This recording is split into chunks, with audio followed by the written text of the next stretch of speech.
Баршаларыңызға ассалаумағалейкум, құрметті футбол сүйер қауым. Нағыз футбол арнасына қош келдіңіздер. Реал командасы УЕФА суперкубогын жеңіп алды. Бүгін біз кешегі ойыннан кейін ойыншылар не айтты? Және матч туралы қызықты деректер туралы да айтатын боламыз.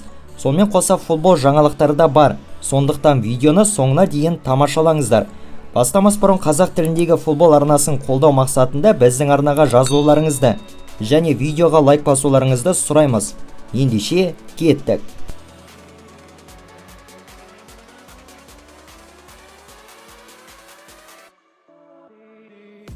УЕФАның суперкубокты ойынында Реал Айнтрахтты 2-0 есебімен жеңіп, трофейді жеңіп алды. Патшалық ұжымға Давид Алаба мен Карим Бенземаны соққан голдары жеңіс әкелді. Реалдың бапкері Карло Анчелотти УЕФА суперкубогындегі жеңістерінің саны бойынша рекорд орнатты. 63 жастағы итальяндық маман бұл көрсеткіш бойынша Хосе Гвардиоланы артта қалдырды. Манчестер Ситидің бапкері болса бұл турнирді 3 рет жеңіп алған. Карло Анчелотти осымен өзінің жаттықтырушылық мансабындағы 24-ші жүлдесін жеңіп алып отыр. Бұл оңай емес ойын болды. Олар өте тығыз ойнады. Біз гол соқтық та жағдайды жақсы бақылап отырдық. Маусымның басында сен әрқашанда биікте боласың деп олай ойлауға болмайды. Дегенмен біз маусымды жақсы бастау үшін жеңіске жеттік. Атмосфера жақсы, ал жеңіс шабыттануға көмектеседі. Бензема туралы не айтасыз? Егер біз осы жерде болсақ, демек көбірек оның арқасында. Ал енді алтын допқа кеттік. Мен оның алтын допты алатынына ешкім де күмәнданбайды деп ойлаймын. Біз өте тұтас ойынды өткіздік. Реал финалда ойнайтын болса, онда ол оны әдетінше жеңіп алады. Сол себепті де ол ұлы команда. Француздық шабуылшы Карим Бензема Реал клубының тарихындағы ең үздік бомбардирлер тізімінде екінші орынға шықты. Кешегі соққан голы оның Реал сапындағы 324-ші голы атанды. Бензема бұл көрсеткіш бойынша 323 голы бар, Раульдан басып озды. Ал Реалдың тарихындағы ең үздік бомбардир ол Криштиану Роналду болып табылады. Оның еншісінде 450 гол.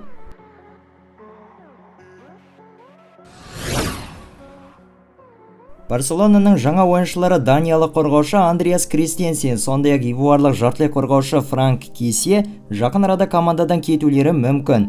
ESPN баспасының мәліметіне сәйкес, каталондықтар әлі де Испания чемпионатына қатысу үшін футболшыларды тіркей алмауда.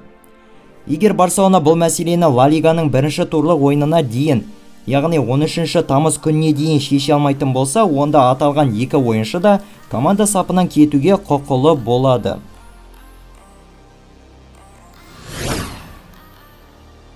Ливерпуль клубы жартылай қорғаушы Наби Кейтаға жаңа келісімшарт ұсынбақ. Осы жайында Ливерпуль Эчо баспасы хабарлауда. Өткен маусымда 27 жасар ойыншы 40 ойынға қатысып 4 гол және 3 нәтижелі пасты еншілеген.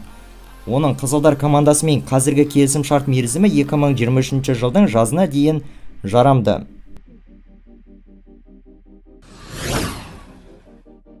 Челси командасы Барселонаның екі ойыншысын сатып алуға дайын. Олар Френки де Йонг пен Обамеянгты егер Барса оларды жіберетін болса, өз саптарына қосып алуға мүдделі. Де Йонг үшін Лондондық ұжым 72 миллион фунтты төлеуге дайын. Тілші Фабрицио Романоның ақпараты бойынша Челси Обамеянгтың трансфері бойынша келіссөздерді бастаған. Шабуылшыны Томас Тухель өз командасынан көргісі келеді.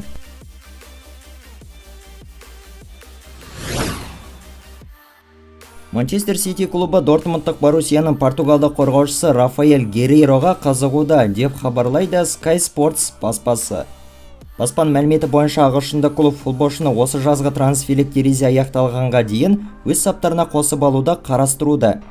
28 жасар сол жақ қорғаныс ойыншысының немістік клубпен келісімі 2023 жылдың жазына дейін негізделген.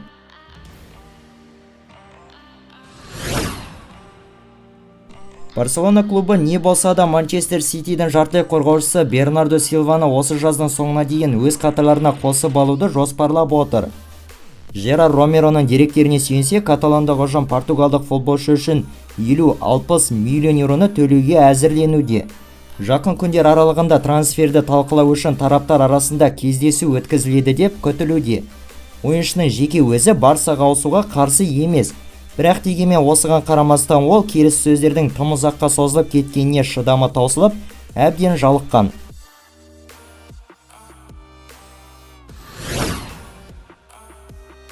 Манчестер Юнайтед клубы Адриан Рабионың трансфері бойынша толық келісімге келе алмай жатыр. La Gazzetta dello Sport баспасының мәліметіне сәйкес, Манчестер Юнайтед пен Ювентус командалары 27 жасар қорғаушының ауысуы бойынша келісімге келіп қойған. Дегенмен ойыншымен болған жеке керіс сөздер кезінде мәселелер шығып қалған. Рабионың анасы, яғни агенті, Манчестер Юнайтедтен оның жалақысы жылына 10 миллион еуро болатындай 3 жылдық келісім шартты талап еткен. Сонымен қоса олар клубтың Чемпиондар лигасында ойнайтынына кепілдік сұрауды. Барселонаның қорғаушысы Жерар Пике каталондық команда үшін осы маусымда тіпті жалақысы су тегінге ойнауға дайын болған. Футболшы мұндай қадам командаға қаржылық жағынан көп көмегін тигізеді деп үміттенген. AS баспасының ақпараты бойынша Пике қазір командадағы 5-ші орталық қорғаушы екенін түсінеді. Бірақ соған қарамастан ол кеткісі келмей негізгі құрам үшін бақталасуды қалайды. Футболшы жаңа маусымда да Барса үшін маңызды ойыншы болып қала беретініне сенімді.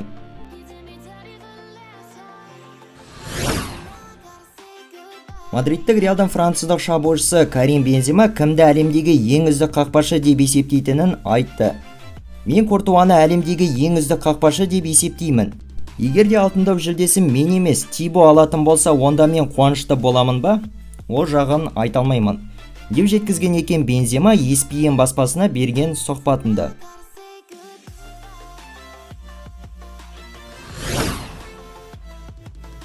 Барселонаның голландиялық жартылай қорғаушысы Френки де Йонг өзінің клуб сапындағы қазіргі жағдайына көңілі толмай қапалы күйде, деп мәлімдеуде Mundo Deportivo баспасы. Баспаның ақпараты бойынша футболшы каталондық команданың оған қарсы жасап жатқан әрекетіне ренішті күйде. Айтып өтсек, Барселона клубы ойыншыдан жалақысын қысқартуды талап етуде, немесе басқа командаға кетуіне күштеп көндіруге барын салып жатыр. Алдында ғана каталондық клубтың жанкүйерлері Френкиге қарсы балағат сөздерді айтып айқайлаған екен. Бұл туралы ақпаратты тілші Жерар Ромеро мәлімдеуде. Ал осымен біздің бүгінгі жеткізген футбол жаңалықтары топтамасы аяқталды. Лайк басу, тіркелу және қолдау көрсетулеріңіз маңызды. Ал бүгінге осы, келесіде кездескенше аман сау болыңыздар.